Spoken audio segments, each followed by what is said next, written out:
मुझे आसती cardiology society of India Odisha शाखार आमर भोग संबलपुर एथर तार 2 दिनिया सम्मेलन आयोजन कर आयोजक बंधु मान बहुत बहुत कृतज्ञता जनाऊँगी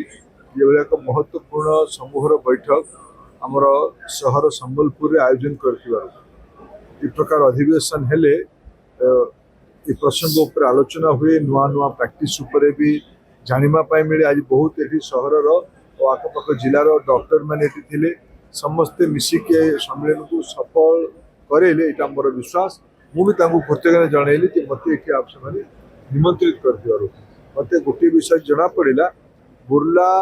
मेडिकल कॉलेज रे एते वर्ष पर भी कार्डियोलोजी डिपार्टमेंट रे डीएम नहीं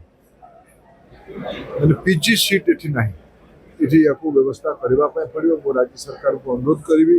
मुख्यमंत्री और स्वास्थ्य मंत्री को मो पत्र लिखी ये शीघ्र आगामी शिक्षा वर्ष एगुड़ा सब अचानक तो होनी फिर मेडिकल कमिशन ठू अनुमति नापी पड़ो से प्रक्रिया को आरंभ करने मु अनुरोध करी। ये भितर गोटे जिनस समस्त मन भितर व्यग्रता अच्छी जे बुर्ला मेडिकल कॉलेज रो जो भाई भाव लोक मैंने डॉक्टर मान रहा कथा से मात्र डॉक्टर दौना मुझे चिंतित अच्छी तार गुड़िए कारण विषय आलोचना भी होती ओडिशार मुख्यमंत्री सागर एठिकार स्थानीय प्रतिनिधि मान समस्ते मिसिकी जयनारायण बाबू थे रविनारायण नायक थे ये आमर रेवेन्यू मिनिस्टर सुरेश बाबू भी थे आम समस्ते मिसिकी कौन ये उपाय करें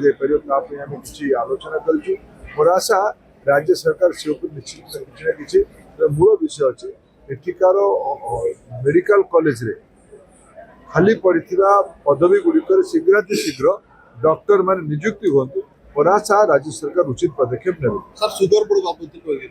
सुगर बोर्ड जो लगे वर्ष सीबीएसई गोटे अभिनव अभियान आरंभ कर प्रधानमंत्री नरेंद्र मोदी आज चिंता प्रकट कर पिला मानकर स्वास्थ्य उपर पिला भर ओबेसिटी भारत में ओबेसिटी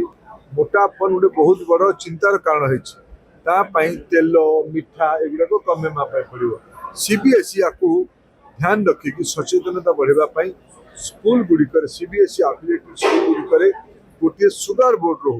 पिला चॉकलेट खाइबे मिठा खाइबे खाइबा भी उचित किंतु केते खाइबा उचित खाइले कौन हम या जनवाई गोटे सुगर बोर्ड रो कल्पना करमती प्रधानमंत्री नरेंद्र मोदी आह्वान कर समस्ते नागरिक माने जो माने तेल व्यवहार कर निज कोटार निजर क्वांटम 10% कमा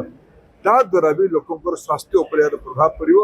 जन सचेतनता जन अभियान जन आंदोलन माध्यम भी एक प्रकार मौलिक परिवर्तन कर।